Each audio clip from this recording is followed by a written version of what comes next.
हम लोग inclined plane पर प्रोजेक्शन देख रहे थे। हमने देखा, माना कि मान लेते हैं हमारा जो इंक्लाइन है वो बीटा एंगल पर है और हमने इसमें u वेलोसिटी से थीटा एंगल पे एक प्रोजेक्टाइल को फेंका है। ये प्रोजेक्टाइल जाके यहाँ लैंड करता है। ये रेंज r मैं निकालना चाहता हूँ। इसके लिए मैंने एक इधर हॉरिजॉन्टल को x एक्सिस मान रखा है, वर्टिकल को y एक्सिस मान रखा है। मैं बेसिकली इस पॉइंट B का कोऑर्डिनेट x, y अगर निकाल लूं तो मैं ये रेंज r निकाल सकता हूँ under root of x² plus y²। तो इसके लिए मैंने इस पॉइंट के कोऑर्डिनेट माने x, y, इसका मतलब ये हो गया x, ये हो गया y। अब इस x और इस y के बीच में एक रिलेशन है। वो रिलेशन क्या है? वो रिलेशन ये है कि tan beta is equal to y upon x. This implies y equals to x tan beta. ठीक है, y is equal to x tan beta. ये हमारा रिलेशन मिला y और x के बीच में। तो ये हमारी पहली इक्वेशन बन गई, इक्वेशन नंबर 1। मैं ये y और x निकालना चाहता हूँ, तो मतलब मेरे पास दो अननोन्स हैं, इसलिए सॉल्व करने के लिए मुझे दो इक्वेशन चाहिए। तो दूसरी इक्वेशन मेरे पास ऑलरेडी मौजूद है, वो है इक्वेशन ऑफ ट्रेजेक्टरी। क्या है? Equation of trajectory. अब यहां ध्यान दीजिएगा, अगर हॉरिजॉन्टल x डायरेक्शन है और वर्टिकल y डायरेक्शन है तो y और x के बीच में रिलेशन हमें पहले से मालूम है इक्वेशन ऑफ ट्रेजेक्टरी के द्वारा।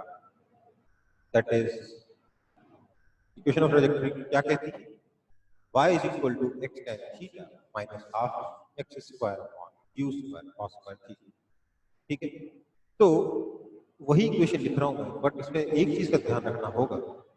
थीटा उस इक्वेशन में क्या था? Theta was the angle of projection of projectile from horizontal, जबकि यहाँ पर थीटा जो है इंक्लाइन के हाथ में रखा है। इसलिए आपको उस इक्वेशन में थीटा की जगह हॉरिजॉन्टल के हाथ में थीटा प्लस बीटा यूज करना है।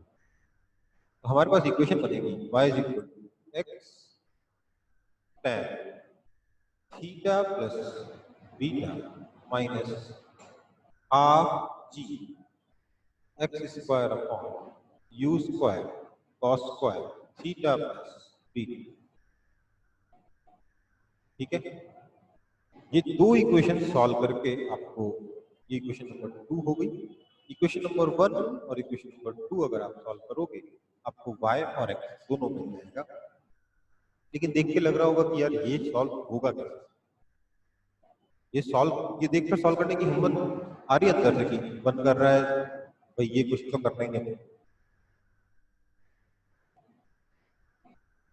मेरा तो मन बिल्कुल नहीं कर रहा है इसे सॉल्व करने का, इसलिए मैं कोई और तरीका सोच रहा हूँ।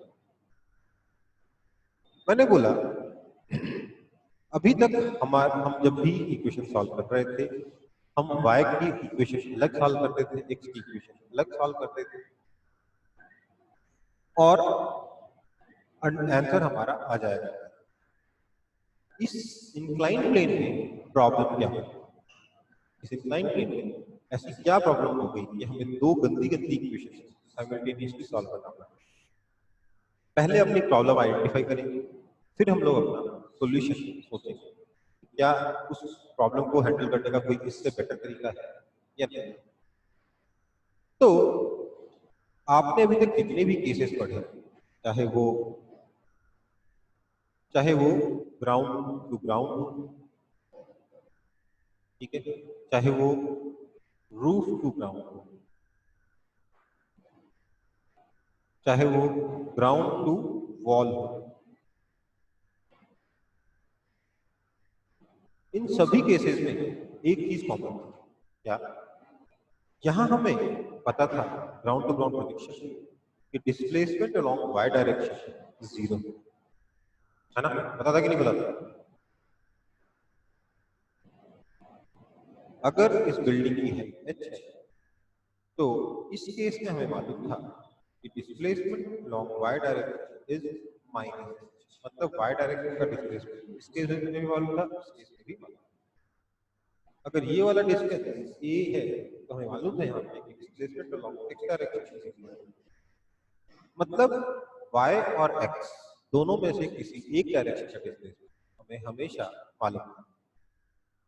यहाँ प्रॉब्लम ये हुई है कि हमें ना तो x डायरेक्शन का डिस्प्लेसमेंट पता है, ना ही y डायरेक्शन का डिस्प्लेसमेंट पता है। x और y दोनों में से किसी भी डायरेक्शन का डिस्प्लेसमेंट हमें नहीं मालूम, ठीक है। x और y दोनों में से किसी भी डायरेक्शन का डिस्प्लेसमेंट हमें नहीं मालूम है, इसलिए हम यहाँ फंस गए हैं कि क्वेश्चन को कैसे सॉल्व किया जाए।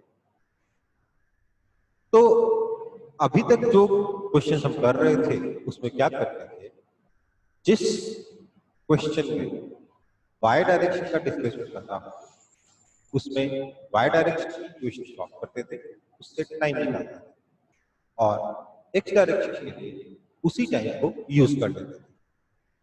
जिस क्वेश्चन में x डायरेक्शन का डिस्प्लेसमेंट पता हो उसमें x डायरेक्शन का यूज करके टाइम निकाल लेते थे और y डायरेक्शन के लिए वही टाइम यूज कर लेते थे। यही करते थे कि नहीं करते थे?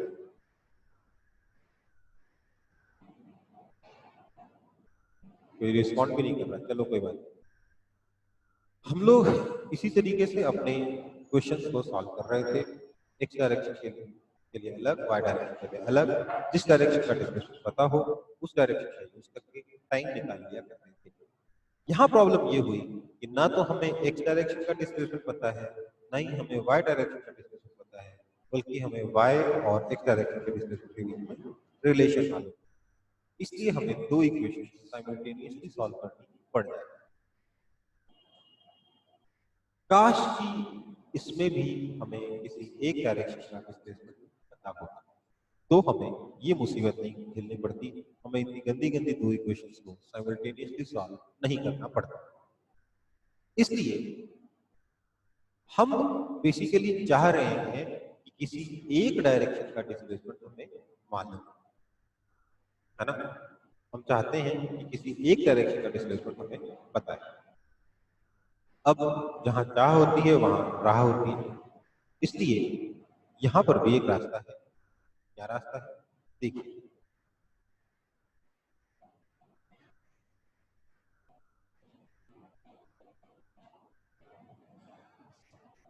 आपके पास ये हॉरिजॉन्टल डायरेक्शन है, ये incline। जो डेटा आपके क्वेश्चन में गिवन था उसके अकॉर्डिंग इंक्लाइन प्लेन का इंक्लिनेशन बीटा है और यहां से वेलोसिटी u से एंगल थीटा पर एक प्रोजेक्टाइल को फायर कर दिया गया है ना। यही क्वेश्चन है, यही सिचुएशन है। तो मैंने बोला काश कि किसी एक डायरेक्शन का डिस्प्लेसमेंट हमें मालूम हो, या तो एक्स का या वाई। ध्यान दीजिए, आपको यहाँ पर ना तो हॉरिजॉन्टल डायरेक्शन का डिस्प्लेसमेंट मालूम है, ना ही वर्टिकल डायरेक्शन का डिस्प्लेसमेंट मालूम है, पर आप एक्स और वाई दो में से किसी एक डायरेक्शन का डिस्प्लेसमेंट इजीली निकाल सकते, इजीली पता कर सकते। कैसे? ध्यान दीजिए, मैंने जो सेंटेंस बोला, मैंने बोला ना तो हॉरिजॉन्टल का पता कर सकते डायरेक्टली, ना वर्टिकल का पता कर सकते, पर एक्स और वाई में से किसी एक का पता कर सकते। मतलब मेरा एक्स क्वाड्रेंट और वाई क्वाड्रेंट अब हॉरिजॉन्टल और वर्टिकल में नहीं। क्या करूँगा? इंक्लाइन प्लेन के अलोंग मैंने एक्स डायरेक्शन और इंक्लाइन प्लेन के परपेंडिकुलर डायरेक्शन में वाई।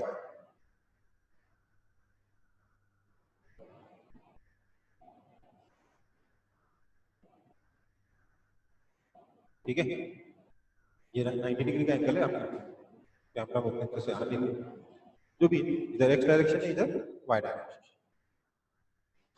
इससे मुझे क्या फायदा हुआ, अब मुझे पता है कि इस इनिशियल पॉइंट पे भी पार्टिकल का वाई कोऑर्डिनेट 0 है, फाइनल पॉइंट पे भी पार्टिकल का वाई कोऑर्डिनेट 0 है, इसलिए डिस्प्लेसमेंट अलोंग वाई डायरेक्शन 0 है। तो वाई डायरेक्शन का डिस्प्लेसमेंट 0 करने के लिए हम लोगों ने इधर एक्स एक्सिस ले लिया, इधर वाई एक्सिस। तो सर इससे फायदा क्या है? देखिए फायदे से देखते हैं अभी आप। अगर वेलोसिटी u है एंगल थीटा पर, तो हमें अब ux पता है, u cos थीटा, uy पता है, u sin, ठीक है। एक्स डायरेक्शन का वेलोसिटी होता है, वाई डायरेक्शन का वेलोसिटी। किसी भी इंस्टेंट पे एक्सेलरेशन जो है वो g डाउनवर्ड डायरेक्शन में, हमें इसके भी कंपोनेंट करने होंगे एक्स डायरेक्शन में और वाई डायरेक्शन में। यही हमारा सबसे बड़ा नुकसान हुआ कि अब जी किसी एक डायरेक्शन में नहीं जाता, बल्कि उसके कंपोनेंट होते हैं। मतलब कि अब एक्स डायरेक्शन में भी एक्सेलरेशन होगा और वाई डायरेक्शन में भी एक्सेलरेशन होगा, ठीक है। अब देखो नीचे क्या तरफ इसका एक्सेलरेशन जी है, ये एंगल बीटा है, तो ये एंगल डिग्री माइनस बीटा होगा वाई एक्सिस के साथ या नेगेटिव वाई एक्सिस के साथ, ये जो बनाएगा बी। इसलिए नेगेटिव वाई डायरेक्शन में इसका एक्सेलरेशन कंपोनेंट हो जाएगा जी कॉस बी, और नेगेटिव एक्स डायरेक्शन में जी साइन बी, ठीक है। कोई दिक्कत है?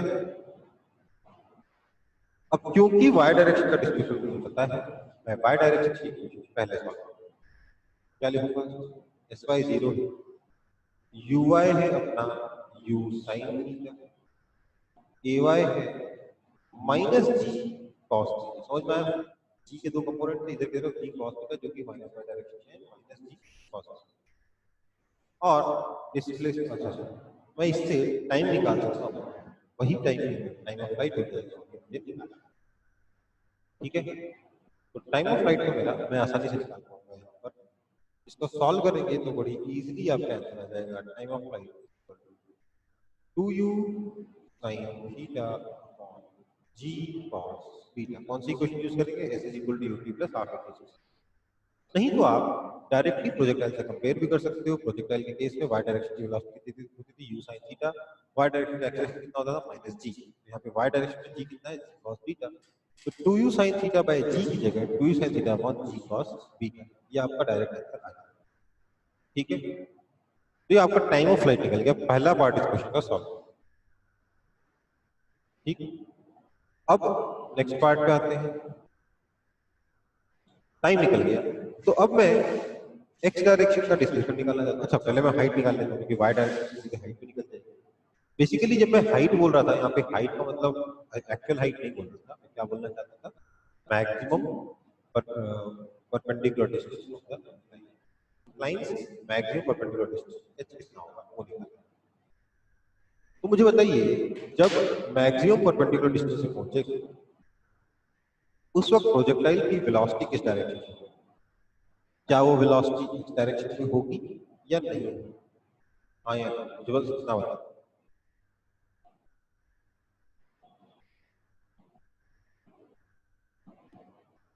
जब ये प्रोजेक्टाइल इस इंक्लाइन से मैक्सिमम डिस्टेंस पर होगा, उस मोमेंट पर क्या प्रोजेक्टाइल की वेलोसिटी इंक्लाइन के पैरेलल होगी या नहीं? जवाब है होगी।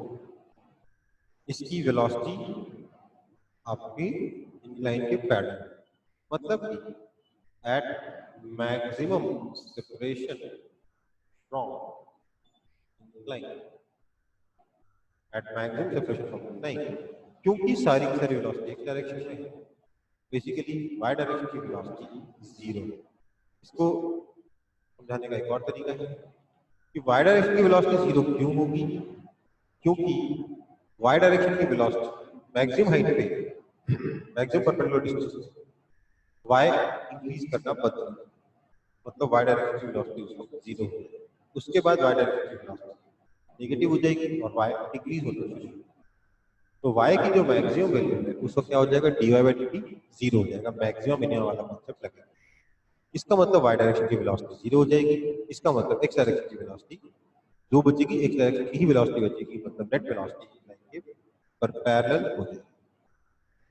तो at maximum separation from line vy zero है। आपका ay तो माइनस जी कॉस बीटा था ही, है ना? ay तो माइनस जी कॉस बीटा था ही। हमें uy भी पता है u sin थीटा, हमें मैक्सिमम हाइट मतलब y is equal to h निकालना है, ठीक है। Displacement along y that is equal to h निकालना है। तो इसका आंसर क्या होगा? इसका आंसर हो जाएगा simply h is equal to, आप इसको आसानी से सॉल्व कर सकते हो, v square is equal to u square plus 2s लगा के आपका हाइट का फॉर्मूला हो जाएगा u square sine square theta upon 2g cos p, ठीक है। तो एक बार इसको कॉपी कर, एक सेकंड रुको। सर आवाज अभी भी क्लियर नहीं है। ये सर अगर इको क्या अगर आप थोड़ा बहुत भी मतलब जो मैं बोल रहा हूँ उसको समझ पा रहे हो तो लेट्स कंटिन्यू, अदरवाइज मुझे क्लास मत करनी पड़ेगी क्योंकि और भी उपाय करते हैं। सर समझ पा रहे, कभी कभी बस थोड़ा नहीं समझ में आ रहा। ठीक है, क्योंकि अभी क्या कर सकते हैं इसमें अगर ऐसा हो रहा है तो आपका जो मैक्सिमम हाइट आएगा वो कितना आएगा? You square sine square theta और 2g cos p। कैसे आएगी? क्योंकि हमारी मैक्सिमम हाइट नहीं बोलना चाहिए, मैक्सिमम डिस्टेंस फ्रॉम इंक्लाइन बोलना चाहिए। मैक्सिमम डिस्टेंस फ्रॉम इंक्लाइन या मैक्सिमम सेपरेशन फ्रॉम इंक्लाइन पर इसके नॉर्मल डायरेक्शन में वेलोसिटी जीरो हो जाएगी, मतलब वाई डायरेक्शन में वेलोसिटी जीरो हो जाएगी। तो हमने वाई डायरेक्शन में वेलोसिटी जीरो किया, इक्वेशन यूज किया, ठीक है। नहीं तो डायरेक्टली भी क्या कर सकते थे, वहां पे क्या था formula you square sine square theta upon 2g, है ना। यहाँ पर g की जगह क्या है? cos थीटा वाई डायरेक्शन में, तो वही यूज कर लिया you square sine square theta upon 2g cos p, ठीक है। कॉपी कर लो जल्दी जल्दी।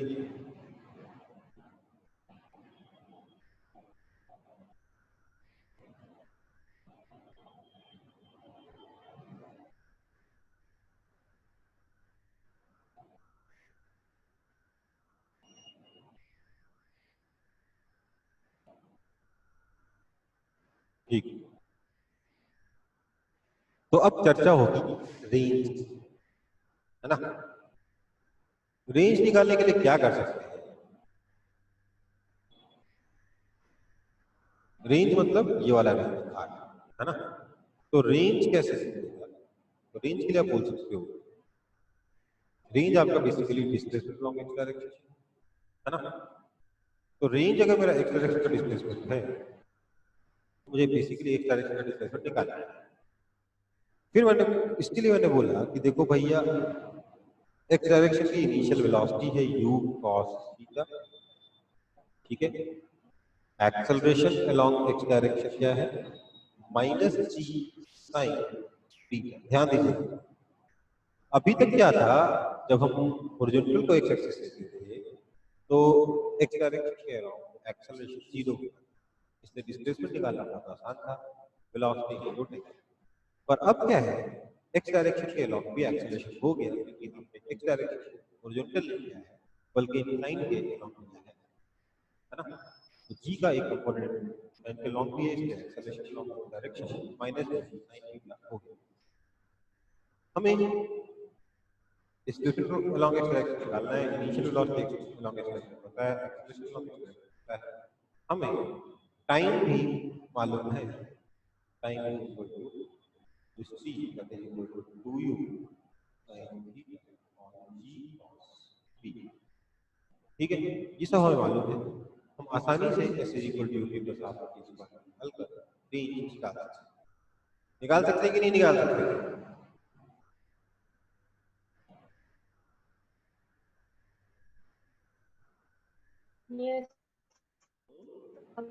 निकाल सकते हैं सर।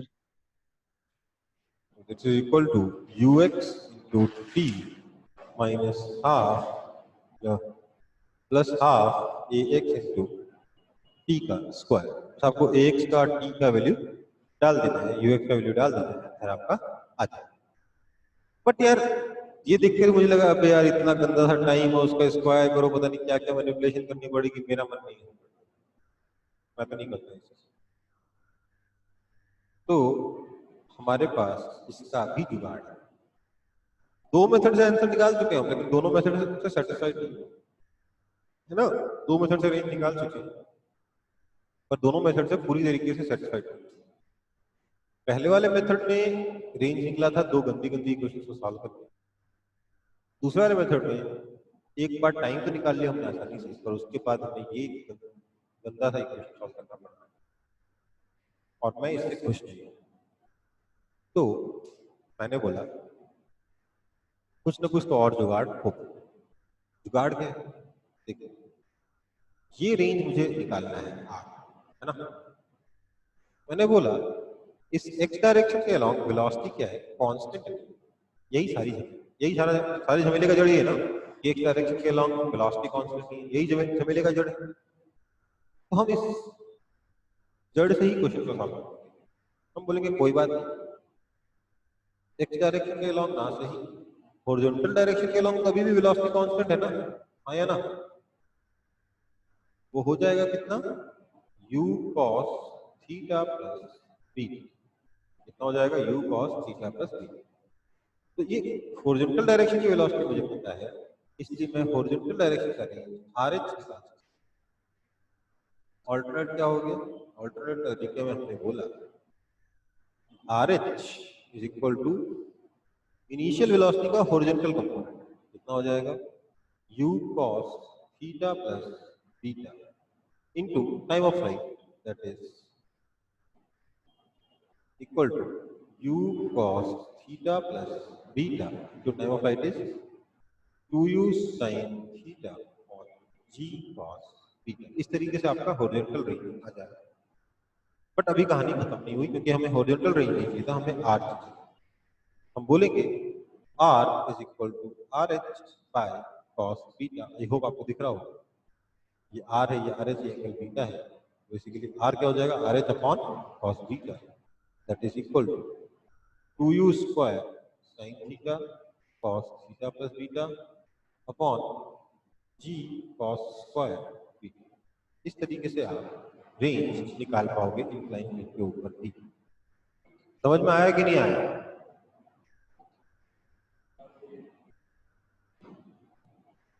Yes sir. आ गया? कॉपी कर लो।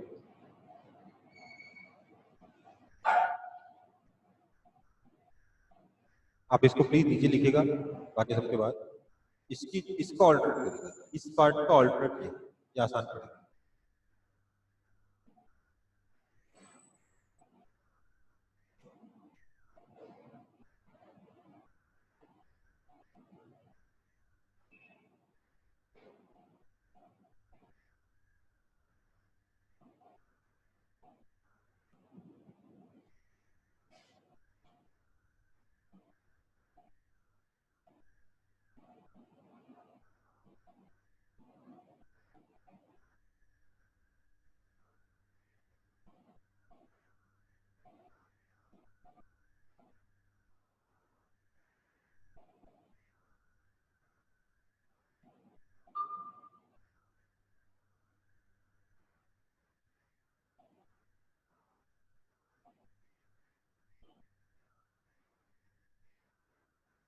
कॉपी हुआ?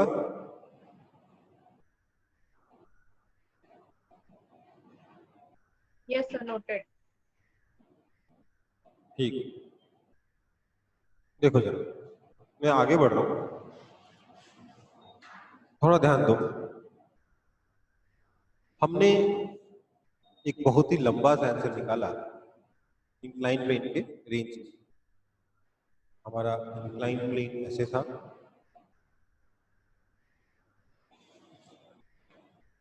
इस पे हमने प्रोजेक्टाइल को इस तरीके से फेंका वेलोसिटी u से। हम इसका रेंज निकालना चाहते थे। हमने बोला कि range r is equal to क्या हो जाएगा? ये हो, देखो बात ये है, ये रेंज r का फॉर्मूला पहले तो याद होगा नहीं आप लोगों को, याद हो भी क्या तो भूल जाओगे, और नहीं भी भूले तो एग्जाम में क्या होगा ना, अभी मैंने आपको दे रखा है ये वाला एंगल बीटा, ये वाला एंगल थीटा। एग्जाम में इसको थीटा कह देंगे, इसको बीटा कह देंगे, सारा गड़बड़ हो जाएगा तो याद है। या इसको अल्फा, इसको बीटा कर देंगे, या कोई और आएगा बोलेगा इस पूरे एंगल को बीटा बोलूंगा, इस पूरे एंगल को, इस छोटे वाले एंगल को अल्फा बोलूंगा, और इस पूरा हॉरिजॉन्टल के साथ जो एंगल बना रहा है प्रोजेक्टाइल उसको अल्फा बोलूंगा। ये अल्फा, ये बीटा, ऐसा करेंगे। तो पूरा कंफ्यूजन हो जाएगा कि कौन सा एंगल लेना है, क्या करना है, गड़बड़ हो जाएगी। ठीक है, और प्लस इतना लंबा सा फॉर्मूला है, याद भी नहीं रहेगा। इसलिए मैं आपको सिर्फ याद रखने के लिए मैं आपको बहुत छोटी सी चीज बता रहा हूँ। सिर्फ इतना याद रखो कि जी के जो दो कंपोनेंट होते हैं वो ऐसे होते हैं, अगर ये वाला एंगल लेट्स से अल्फा है तो जी के जो दो कंपोनेंट होते हैं इंक्लाइन प्लेन के अलोंग जी साइन अल्फा होता है और इधर के अलोंग जी कॉस अल्फा होता है। ठीक है, बस ये याद रखो, बाकी अपन को जो ग्राउंड टू ग्राउंड प्रोजेक्शन के फॉर्मूला याद है ना, उससे सब तुरंत आ जाएगा। देखो, टाइम ऑफ फ्लाइट के लिए मैंने आपको बताया था ऑलरेडी, क्या था, अगर ये वाला एंगल लेट्स से बीटा है, क्या बताया था, वेलोसिटी के दो कंपोनेंट करो, इधर एक्स इधर वाई, इधर कितना आ गया u साइन बीटा, इधर आ जाएगा u कॉस बीटा। ठीक है, लिख नहीं रहा हूँ, ये आपको अपने दिमाग में करना है, ये लिखने की जरूरत नहीं है।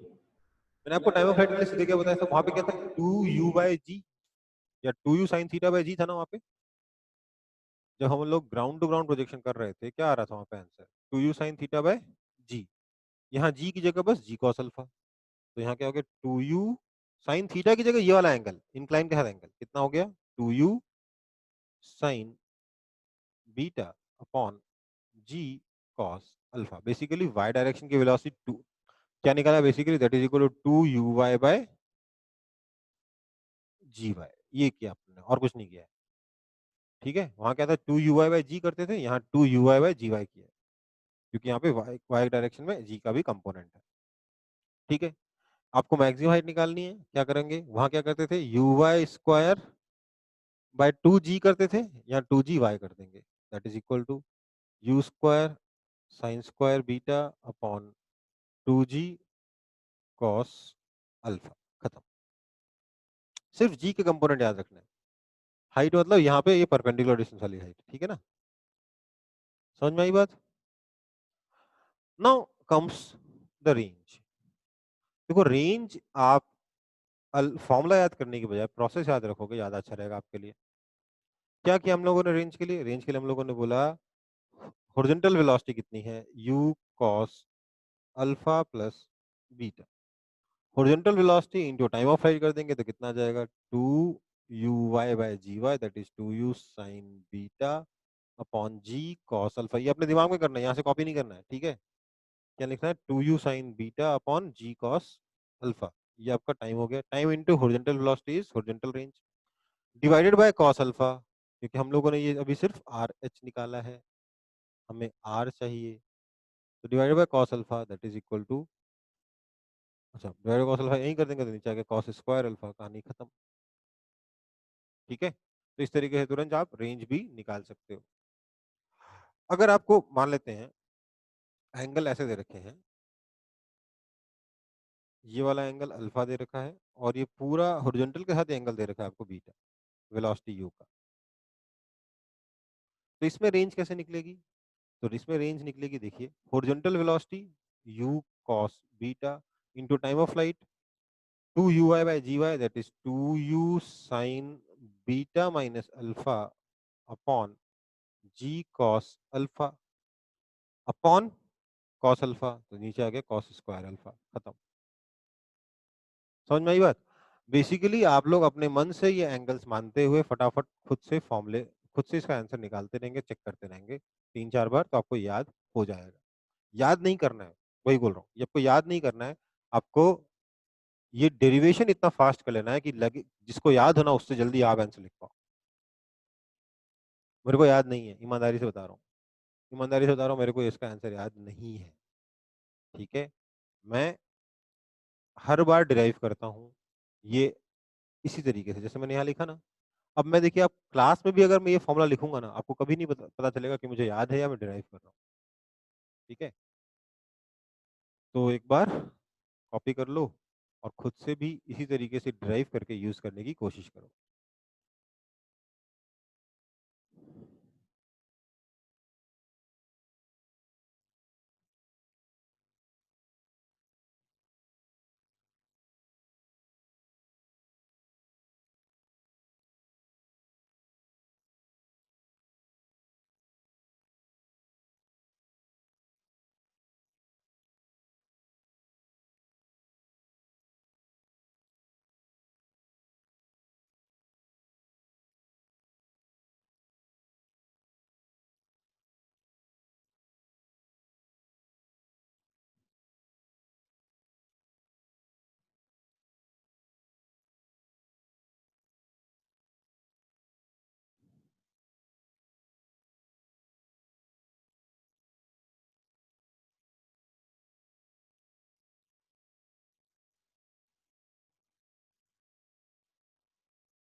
कॉपी हो गया?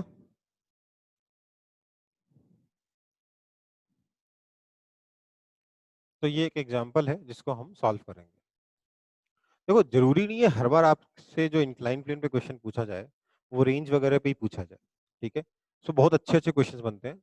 मैं सिर्फ एक बेसिक सा एग्जांपल करवा रहा हूँ जिसमें आप अगर इसके बेसिक को समझ के क्वेश्चन को अटेम्प्ट करोगे तो आपसे सॉल्व हो जाएगा। अदरवाइज क्या होगा कि आप अगर फॉर्मूला याद करके रट्टा मार के क्वेश्चन सॉल्व करने की कोशिश करोगे तो ये क्वेश्चन आपसे कभी सॉल्व नहीं होगा, और इसके जैसे या इसके जैसे इससे हायर लेवल क्वेश्चंस भी सॉल्व नहीं होंगे। ये बहुत डिफिकल्ट क्वेश्चन नहीं है, बहुत लल्लू क्वेश्चन है। बस लोग फॉर्मूला से करना चाहते हैं इसलिए सॉल्व नहीं कर पाते, फंस जाते हैं। तो हमें दिया गया है एक प्रोजेक्टाइल जिसको हमने एक इंक्लाइन पे फेंका है। हमें कंडीशन बतानी है for which final velocity v। Final velocity का मतलब क्या हुआ, जब ये प्रोजेक्टाइल वापस से इंक्लाइन पे गिरेगा उस वक्त की वेलोसिटी।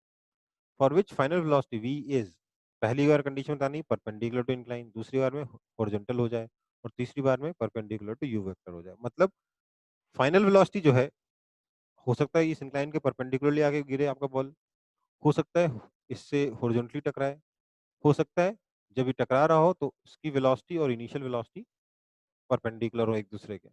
इन सब की कंडीशन निकालनी है। बेसिकली आपको अल्फा बीटा और यू के बीच में और जी के बीच में रिलेशन निकालना है। जितना सिंप्लीफाइड रिलेशन निकाल पाओ उतना बढ़िया।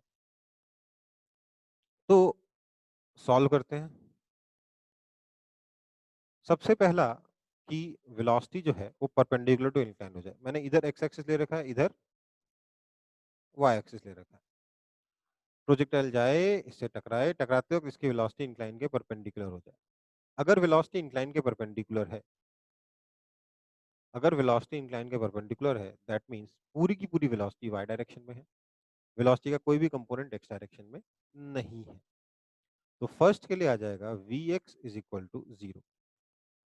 दिस इंप्लाइज क्या हो जाएगा, u cos beta minus g sine alpha into time of flight equals to zero.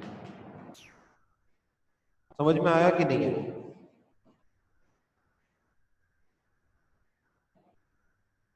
Basically u x plus a x into time, v is equal to u plus a t formula लगाया और कुछ नहीं। ठीक है, तो this implies u cos beta minus g sine alpha into time of flight कितना था, 2 ui by G Y. 2 ui is u sine beta और G Y is G cos alpha equals to zero. तो G जी चले गए, क्या बचा, u भी cancel हो जाएगा, cos beta is equal to 2 sin beta tan alpha. ये आपका अल्फा और बीटा के बीच में आपका रिलेशन है, फर्स्ट पार्ट। ठीक है, जब आपकी वेलोसिटी फाइनल वेलोसिटी इंक्लाइन के परपेंडिकुलर है उस वक्त आपकी एक्स डायरेक्शन की वेलोसिटी जीरो हो जाएगी। ठीक है ना?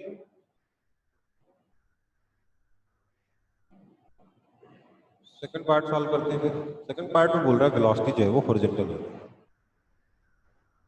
वेलोसिटी अगर हॉरिजॉन्टल हो जाए मतलब कि velocity along vertical direction zero हो जाए। अब वर्टिकल डायरेक्शन की वेलोसिटी कितनी हो जाएगी, u vertical minus g t is equal to zero, है ना? इसका मतलब क्या आ गया, u वर्टिकल कितना है इस डायग्राम में देखिए तो u sine alpha plus beta.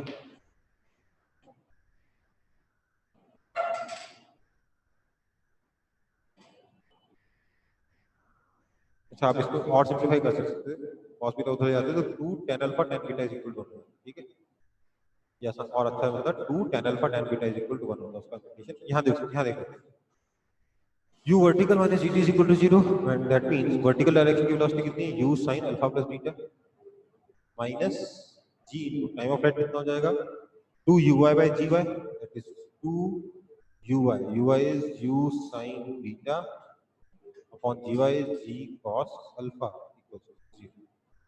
तो इससे भी आपको कंडीशन मिल जाएगी, जी चला गया, u कैंसिल हो जाएगा, क्या बचा, sine of alpha plus beta equals to 2u sine beta by cos alpha. ठीक है, बेसिकली ये रिलेशन मिल गया अल्फा बीटा के बीच में एक और such that final velocity horizontal. ठीक है, थर्ड केस में कह रहा है कि नहीं, फाइनल वेलोसिटी जो है वो perpendicular to u vector. Third case में क्या कह रहा है, final velocity perpendicular to u vector होती है। मतलब वेलोसिटी फाइनल जो है इनिशियल वेलोसिटी के परपेंडिकुलर हो जाए, इसकी कंडीशन क्या हो, इसकी कंडीशन होती है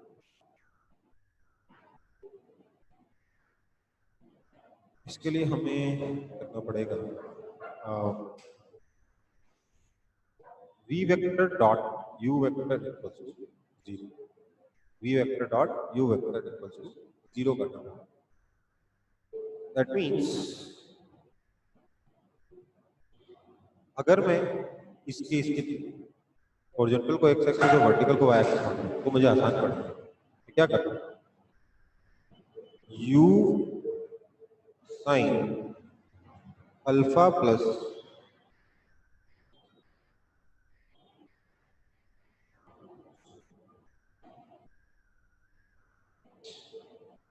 इसके लिए आपकी कंडीशन बनेगी, ध्यान दीजिएगा।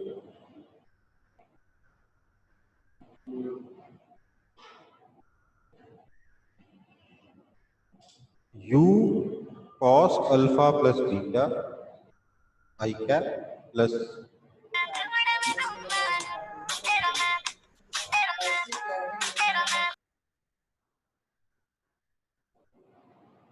सर कोई गाना बजा रहा है। आदित्य, आपको हर बार एक कोई गाना बजाना बोलने की जरूरत नहीं है।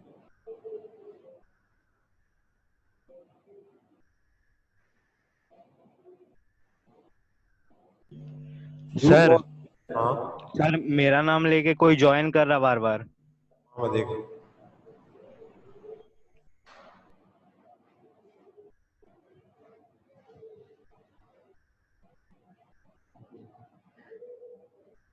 u cos alpha plus beta I cap plus u sine alpha plus beta, ये क्या है, ये तो इनिशियल वेलोसिटी हो गई। इसका डॉट प्रोडक्ट करेंगे v वेक्टर के साथ, तो v वेक्टर के साथ डॉट प्रोडक्ट क्या हो जाएगा, v वेक्टर क्या हो जाएगा, ध्यान दीजिए, u cos alpha plus beta I cap plus u sine alpha plus beta minus G minus G into T. ठीक है, ठीक है, ठीक है, इक्वल टू 0। इस इक्वेशन को सॉल्व करोगे आपको आंसर मिल जाएगा। गंदा आंसर है, ठीक है, थोड़ी देर में बताऊंगा इसका आंसर सिंप्लीफाइड क्या होगा। हमको इसका आंसर याद है, डायरेक्ट आंसर याद रहेगा हमें इसका। एक केस और पढ़ेंगे उसके बाद। थर्ड वाले केस को अभी आप बस कामा करके रख दीजिए कि हाँ इस तरीके से निकाला जा सकता है, बट ये जो आंसर आपको मिलेगा उतना अच्छा आंसर नहीं मिलेगा, इसलिए इसको बस नोट करके रखें।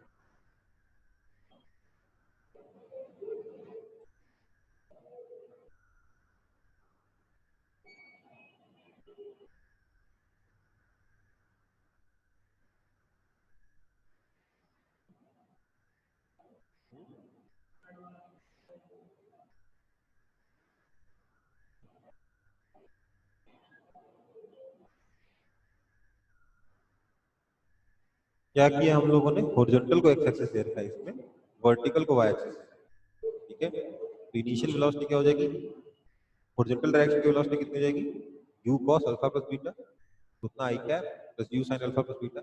ये हॉरिजॉन्टल और वर्टिकल कंपोनेंट की आई कैप जे कैप, इसका डॉट प्रोडक्ट किया फाइनल वेलोसिटी के साथ। हॉरिजॉन्टल कंपोनेंट तो चेंज होगा नहीं, वर्टिकल कंपोनेंट कितना हो जाएगा, u sin alpha plus beta minus g time of flight t. Time of flight हमें निकालना आता है, उसको यहाँ सब्स्टिट्यूट करेंगे, डॉट प्रोडक्ट करेंगे, इक्वल टू 0 करेंगे, उससे जो आंसर आएगा, जो रिलेशन आएगा वही हमारा आंसर होगा।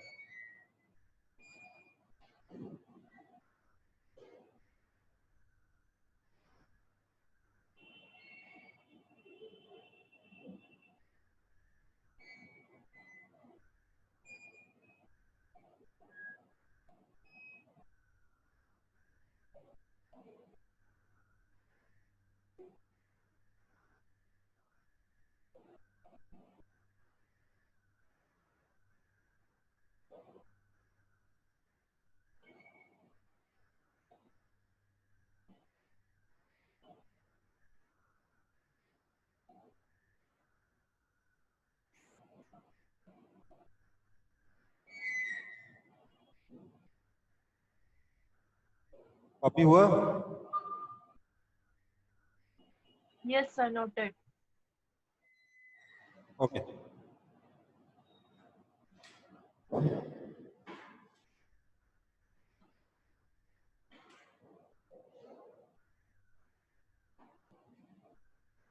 अच्छा, अब देखते हैं condition for maximum range on incline.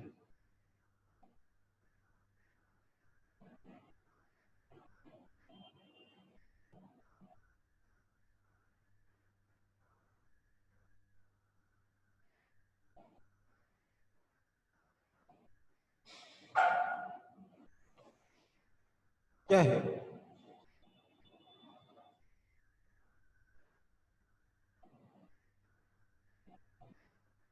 ये हॉरिजॉन्टल डायरेक्शन है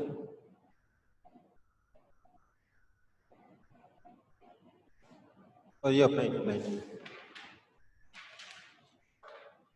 ठीक है। हमें इस इंक्लाइन प्लेन पे मैक्सिमम रेंज की कंडीशन निकालनी है। मतलब अगर ये वाला एंगल थीटा है, हमें बोला गया है कि मैं वेलोसिटी u से जब इसको फायर करूं तो ये एंगल अल्फा कितना हो फॉर मैक्सिमम रेंज, ये पूछा।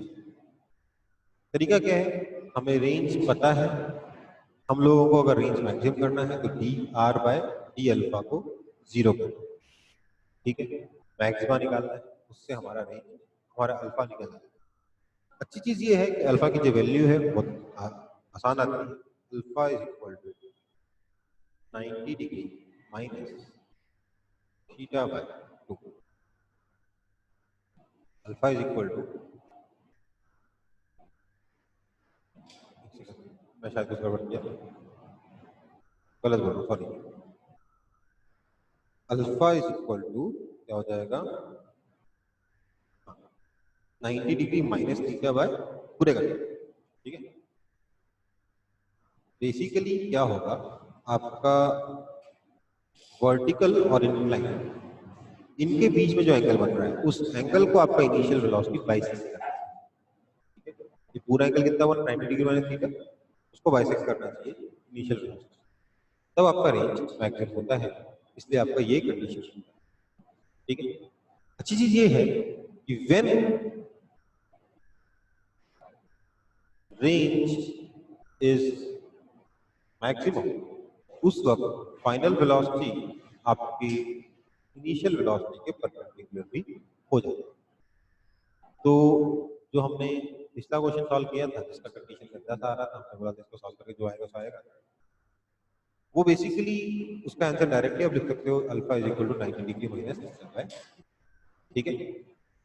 आपका लाइन का डायरेक्शन और वर्टिकल डायरेक्शन को ये इनिशियल वेलोसिटी बाइसेक्ट, ये कंडीशन होती है for maximum range and for this condition की final velocity is perpendicular to initial velocity.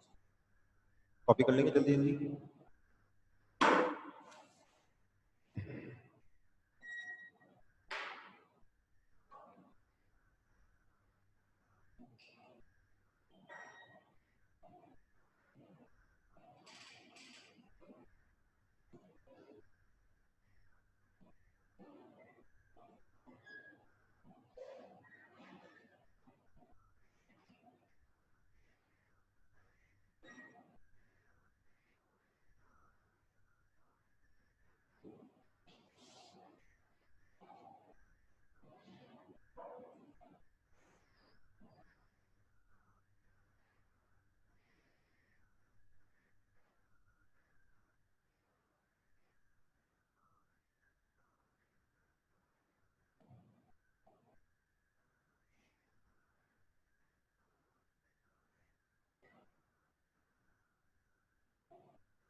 Copy हो गया?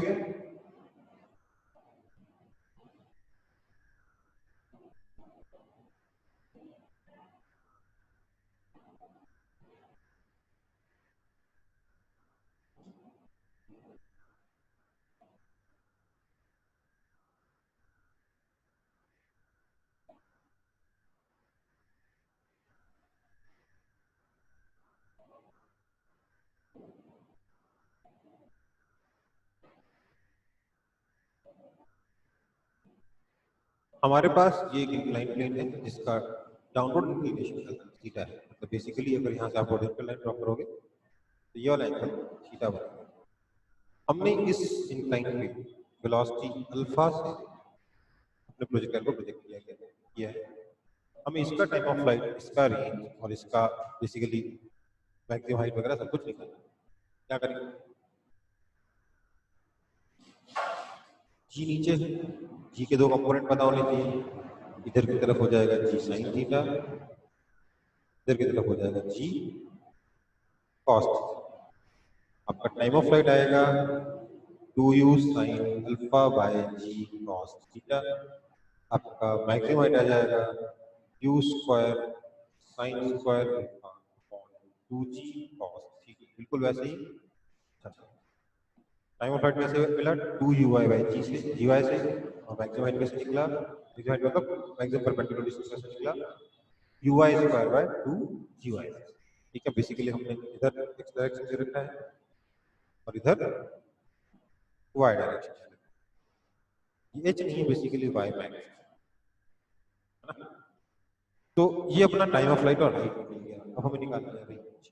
रेंज क्या हो जाएगा? बहुत सिंपल सी बात है, u cos alpha minus theta into time of flight that is 2u sin alpha by g cos theta. ये तो हो गया horizontal, divided by cos theta हो जाएगा आपका ओवरऑल मतलब इंक्लाइंड। तो ये आपका आंसर। ठीक है, बेसिकली आप उस फॉर्मूले में थीटा को नेगेटिव डाल के भी काम कर सकते थे कि कॉस के अंदर थीटा पॉजिटिव नेगेटिव कोई फर्क नहीं पड़ता, ऊपर अल्फा प्लस थीटा था उसकी जगह अल्फा माइनस थीटा वैसे भी निकाल सकते थे। पर हमें तो वो वाला फॉर्मूला याद नहीं है, मुझे तो अभी तक याद नहीं है। आपको कितनी बार बता दूं, मेरे को फॉर्मूला याद होता ही नहीं है, मेरे को याद करना भी नहीं है, मेरी याद करने की इच्छा भी। ठीक है, जब मैं इतनी जल्दी ड्राइव कर सकता हूँ मैं क्यों याद करूँ इतना लंबा फॉर्मूला? इसमें गलती होने के चांसेस भी हैं याद करने के बाद, है ना। तो प्रोजेक्शन डाउन द इंक्लाइन में टाइम ऑफ फ्लाइट निकाल लिया, मैक्सिमम हाइट मतलब y की मैक्सिमम निकाल और रेंज भी निकाल। अगर आपको बोला जाए बताओ किस अल्फा के लिए, इस अल्फा के लिए ये रेंज मैक्सिमम होगा, तो क्या हो जाएगा? For r max alpha will be equal to 90 degree plus theta by 2। Basically ये पूरा वर्टिकल और इसके बीच में जो एंगल बन रहा है उसको बाइसेक्ट करना है, तो 90 डिग्री प्लस अल्फा बाय 2।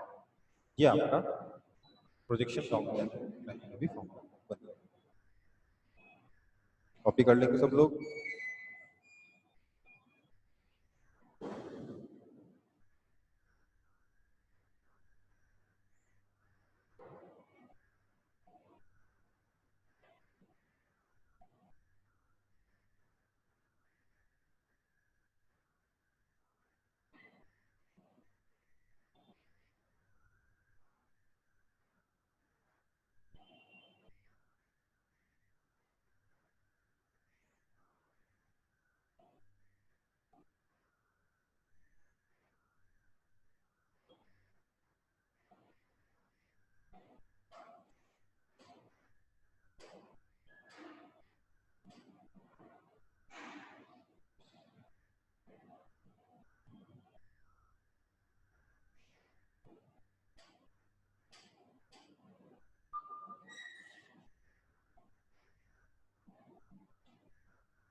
तो आगे बढ़ते हैं।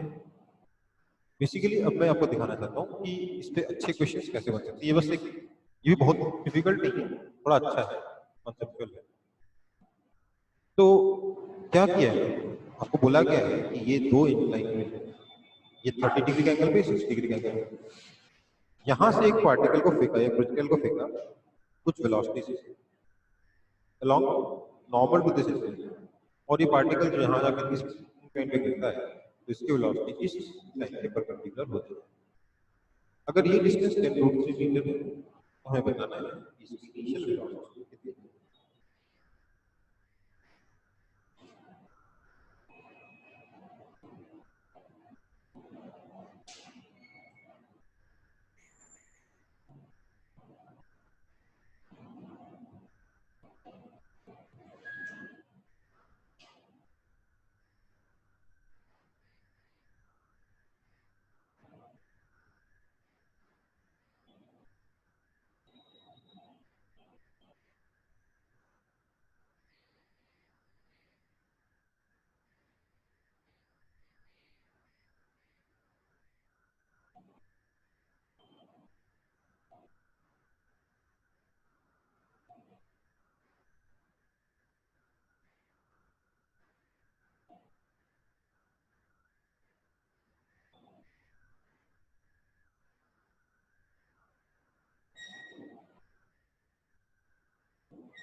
अगर आप में से कोई डिस्कनेक्ट होता है, वेटिंग रूम में जाता है, तो काइंडली वेटिंग रूम में आने के बाद मुझे व्हाट्सएप पे मैसेज करिए, ठीक है?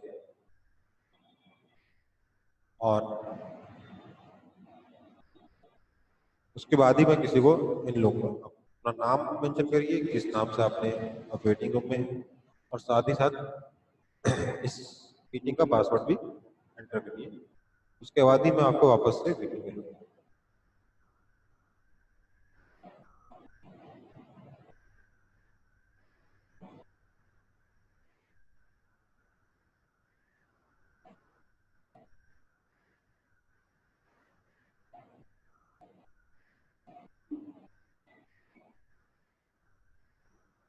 अगर आप ग्रुप में नहीं हैं तो मैं आपको भी इस मीटिंग में नहीं लूंगा। अगर आप ग्रुप में हैं और आपने अपने किसी दोस्त को इस तरीके से अपने इस मीटिंग में बुलाया डिस्टर्बेंस क्रिएट करने के लिए, तो द मोमेंट वो बंदा डिस्टर्बेंस क्रिएट करेगा, मैं आपको भी उस ग्रुप से किक आउट करूंगा।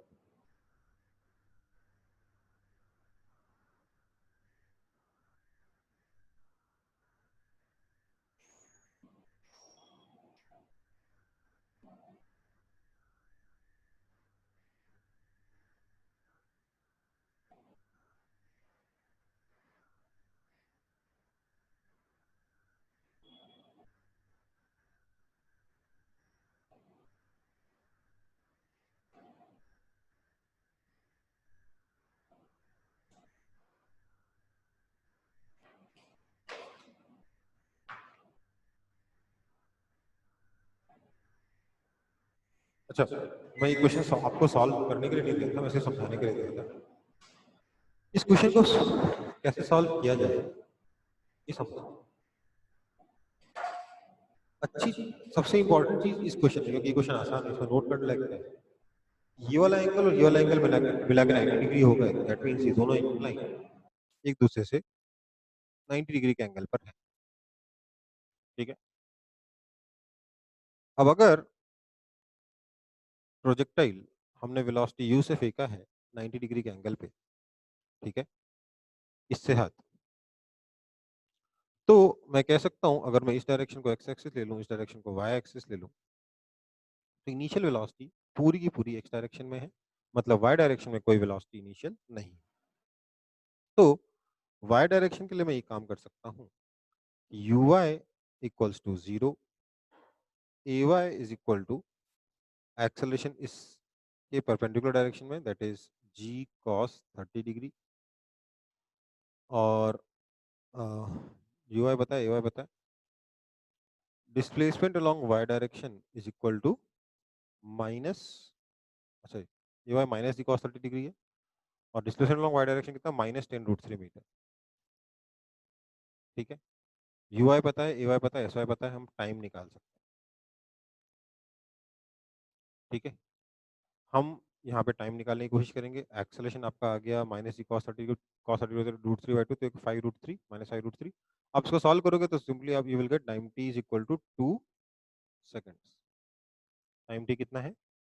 2 सेकेंड्स है, ये आपको पता चल जाएगा। ठीक है, अब आप आओगे एक्स डायरेक्शन पे। एक्स डायरेक्शन में आप क्या बोलोगे? ux इज सिंपली पूरी की पूरी जो वेलोसिटी है वो u एक्स डायरेक्शन में ही है, इसलिए ux सीधे u है। एक्सेलरेशन अलोंग एक्स डायरेक्शन कितना है? g sin 30 डिग्री, वो भी नेगेटिव एक्स डायरेक्शन में, तो -g sin 30 degree that is equal to -5 metres पर सेकंड स्क्वायर। और आपको टाइम पता ही है 2 सेकंड होगा, तो आपको टाइम पता ही है कि 2 सेकंड्स होगा, तो हम क्या करेंगे? अ, अच्छा, हमें ux निकालना है। एक चीज और पता है हमें कि फाइनली वेलोसिटी इसके परपेंडिकुलर हो गई, मतलब vx कितना है? 0 है। तो अगर हम v is equal to u plus a t apply करते हैं यहाँ पे, हमें u मिल जाएगा। क्या करेंगे? v is equal to u plus a t apply करेंगे, आपको मिल जाएगा कि u is equal to 20 metres पर सेकेंड। ये आपका आंसर होगा। आपको बेसिकली अपने आंख कान नाक खुले रखने क्वेश्चन को लेकर, हमेशा सतर्क रहना है कि कौन से क्वेश्चन की वीकनेस का आप फायदा उठा सकते हो। ठीक है, और क्वेश्चन इजीली सॉल्व हो जाएंगे ज्यादातर। क्वेश्चन दिखने में खतरनाक है, सॉल्व करने में देखो कितना छोटा है। इसको भी कॉपी कर लेंगे सब लोग।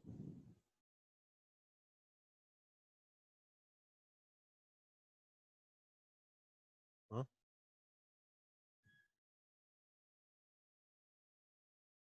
सर ए वाई को -d cos 30 डिग्री कैसे लिए?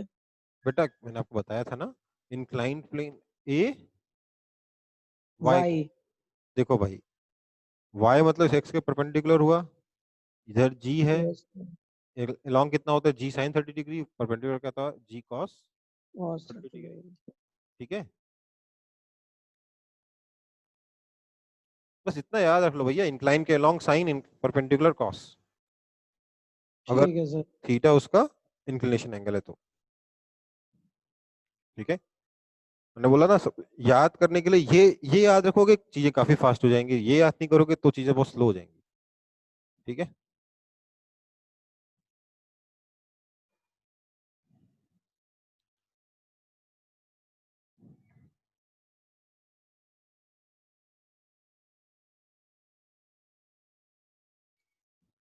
अब देखो कुछ मेडिकल स्टूडेंट्स यहाँ पे जरूर बैठे होंगे, उनको एक बात बोल दूं, इंक्लाइंड प्लेन पे बहुत डिफिकल्ट क्वेश्चन मेडिकल में नहीं आते, पर फिर भी मेडिकल स्टूडेंट्स को भी मैं ये पूरा पढ़ाना चाहता हूँ। मैंने पढ़ा दिया, उसके बाद बता रहा हूँ इसीलिए, ताकि मतलब पहले से आप लोग ये नहीं कि अरे ये तो मेरे सिलेबस में नहीं है मैं नहीं पढ़ूंगा, उस मोड में ना आ जाओ। ठीक है, मेडिकल स्टूडेंट्स के लिए इंक्लाइन प्लेन बहुत ज़्यादा डिटेल में जाने की ज़रूरत नहीं है, पर मैं अगर डिटेल में नहीं जाऊं तो मैं आपको कॉन्सेप्ट्स नहीं पढ़ा सकता इसमें, और कॉन्सेप्चुअली चीज़ें समझनी बहुत ज़रूरी है, चाहे आप इंजीनियरिंग स्टूडेंट हो, चाहे मेडिकल स्टूडेंट हो, चाहे कोई और स्टूडेंट हो। सिर्फ रट्टा मार के मेडिकल के क्वेश्चंस भी सॉल्व नहीं होंगे, आपको कॉन्सेप्चुअली समझना होगा। ठीक है,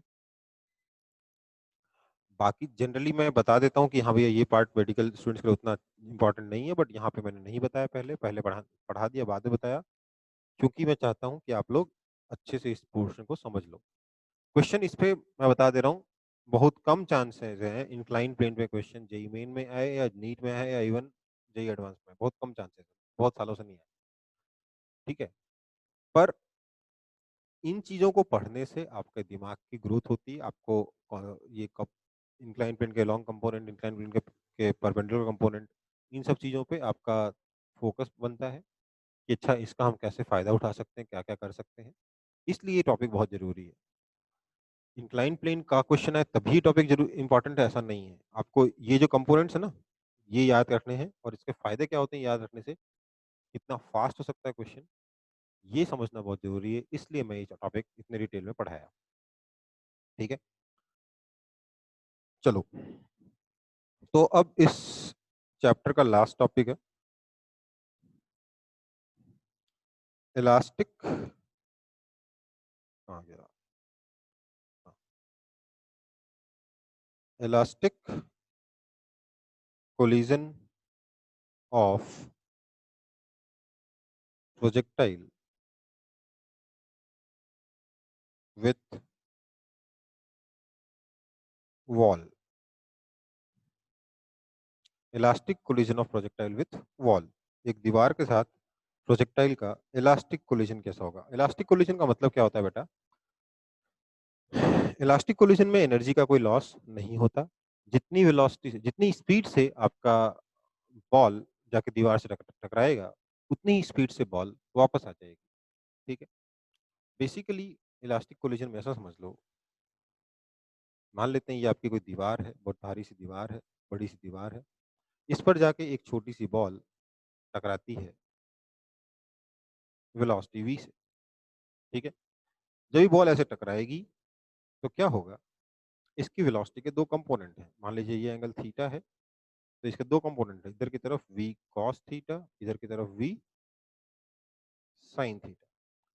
क्या होता है बेटा, जब आपका इलास्टिक कोलिजन होगा दीवार के साथ, तो जो दीवार का नॉर्मल डायरेक्शन है उस डायरेक्शन की वेलोसिटी रिवर्स हो जाएगी, मतलब टकराने के बाद बॉल जब ऐसे आ रही होगी, इसकी वेलोसिटी, मान लेते बॉल यहाँ पहुंच गई, उसके बाद बताता हूँ, इसकी वेलोसिटी ऐसे हो चुकी होगी, इसकी वेलोसिटी दीवार के नॉर्मल डायरेक्शन में रिवर्स हो जाएगी, मतलब अगर यहाँ v cos थीटा था तो यहाँ हो जाएगा v cos theta, but opposite direction में, यहाँ जा राइट की तरफ है, यहाँ लेफ्ट की तरफ हो गया, और दीवार के अलोंग या दीवार के पैरेलल वेलोसिटी जो है उस पर कोई फर्क नहीं पड़ेगा। ऐसा कोलिजन होता है elastic collision with wall. Wall के साथ जब इलास्टिक कोलिजन होगा तो क्या होगा, वॉल के परपेंडिकुलर डायरेक्शन की वेलोसिटी रिवर्स हो जाएगी और वॉल के अलोंग की वेलोसिटी सेम टू सेम रहेगी, उसमें कोई फर्क नहीं पड़ेगा। ठीक है, elastic collision of projectile with wall. अब बोल रहा है कि मैं एक प्रोजेक्टाइल फेंका मैंने और वो जाकर एक दीवार से टकरा गया,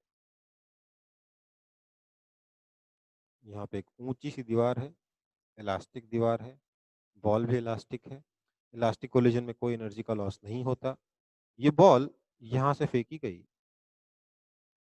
वेलोसिटी u से और ये बॉल जाकर यहाँ टकरा गई। ठीक है, ये डिस्टेंस लेट से आपको x1 गिवन है,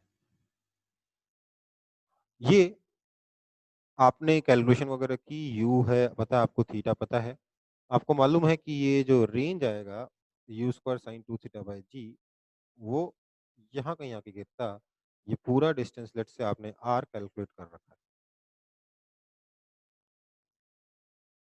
अब आपसे पूछा गया कि बताइए ये प्रोजेक्टाइल कोलिजन के बाद कहाँ जाके गिरेगा, ये आपसे क्वेश्चन पूछा गया है, तो क्या करोगे आप इसे सॉल्व करने के लिए।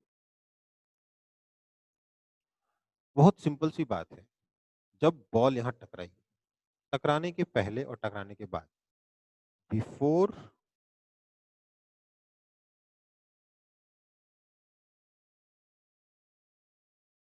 एंड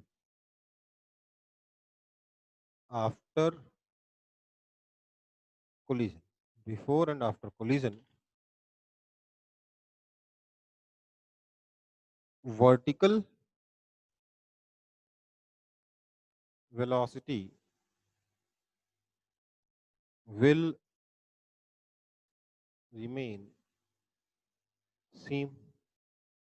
कोलिजन के पहले और बाद में वर्टिकल वेलोसिटी में कोई फर्क नहीं पड़ रहा, इसलिए क्योंकि वर्टिकल वेलोसिटी में कोई फर्क नहीं पड़ रहा, this implies time remains unchanged, मतलब कोलिजन के बाद यहां से यहां जाने में जो टाइम लगने वाला था उतना ही टाइम प्रोजेक्टाइल को वापस लौटकर इधर आके गिरने में के लिए मिलेगा। दूसरी बात, एक्स डायरेक्शन की वेलोसिटी हो गई है रिवर्स, इसलिए अगर इस डिस्टेंस को मैं बोल देता हूं x2 that is equal to r minus x1, तो प्रोजेक्टाइल जितना आगे जाने वाला था, क्योंकि एक्स डायरेक्शन की वेलोसिटी रिवर्स हो गई, उतना ही पीछे चला जाएगा x2 डिस्टेंस। ठीक है, तो बेसिकली आप आसानी से निकाल पाओगे कि प्रोजेक्टाइल कहाँ जाके गिरेगा। इस दीवार से जितना आगे गिरने वाला था उतना ही पीछे गिर जाएगा। सिंपल सी बात है, कोई खास दिमाग लगाने वाली बात इसमें नहीं। ठीक है, आसान सा क्वेश्चन है, आसान सा सॉल्यूशन। कॉपी कर ले।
कॉपी हो गया? Yes, sir. ओके, देन ये एक एग्जांपल सॉल्व करेंगे हम लोग।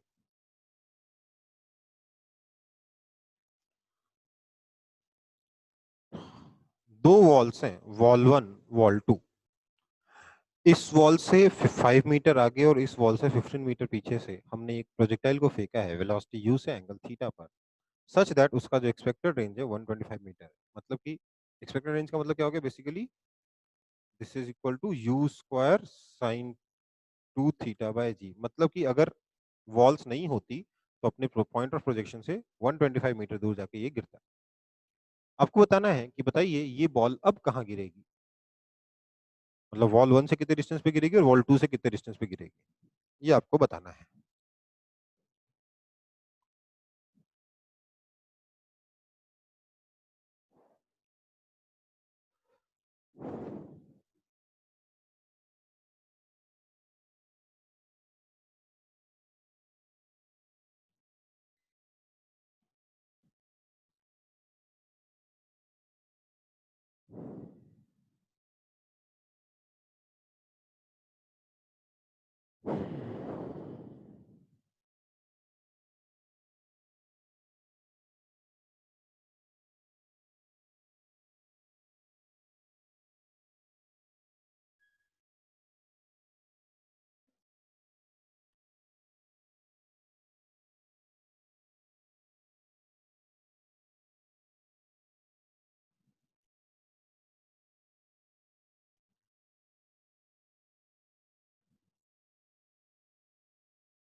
125 मीटर ना, 15।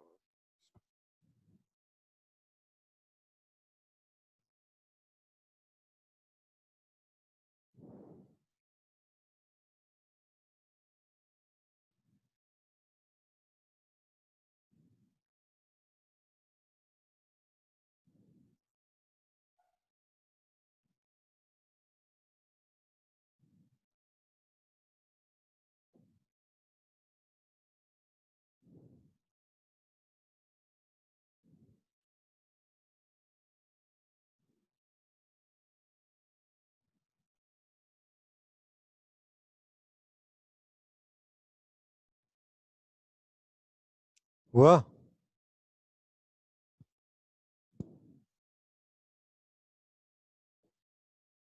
देखो क्वेश्चन बहुत ही ज्यादा लल्लू है, इतना टाइम तो लगना ही नहीं चाहिए था। देखो क्या होगा, वर्टिकल डायरेक्शन से टाइम डिसाइड होता है, हॉरिजॉन्टल डायरेक्शन से आपका रेंज डिसाइड होता है, इतना आपको मालूम है। कोलिजन से वर्टिकल डायरेक्शन की वेलोसिटी में कोई फर्क नहीं पड़ेगा, तो मतलब वर्टिकल डायरेक्शन की जो सॉरी वर्टिकल डायरेक्शन की वेलोसिटी में कोई फर्क नहीं पड़ेगा, मतलब कि ओवरऑल टाइम पीरियड पे कोई फर्क नहीं पड़ेगा। प्रोजेक्टाइल उतनी देर हवा में रहेगा जितनी देर ये नॉर्मली हवा में रहता, और हॉरिजॉन्टल डायरेक्शन में इसकी वेलोसिटी रिवर्स हो रही है पर इसकी स्पीड चेंज नहीं हो रही। मतलब कि हॉरिजॉन्टल डायरेक्शन के दो में अगर आप दोनों साइड का डिस्प्लेसमेंट लिखोगे तो उसका सम 125 मीटर का 125 मीटर ही रहेगा। प्रोजेक्टाइल कैसे जाएगा, इधर गया 15 मीटर, फिर 20 मीटर, फिर 20 मीटर, कितना हो गया, 15 20 20 कितना हो गया, 55 हो गया। फिर 20 मीटर 75, फिर 20 मीटर 95, फिर 20 मीटर 115, बचा कितना 10 मीटर, तो यहाँ से 10 मीटर और आगे, मतलब बीचों बीच जाके गिर जाएगा, ये 10 मीटर पे जाके गिर जाएगा। कितने कोलिजन करेगा, 1 2 3 4 5 6 बार कोलाइड करेगा और यहाँ जाके अल्टीमेटली गिर जाएगा। कोई दिक्कत है किसी को?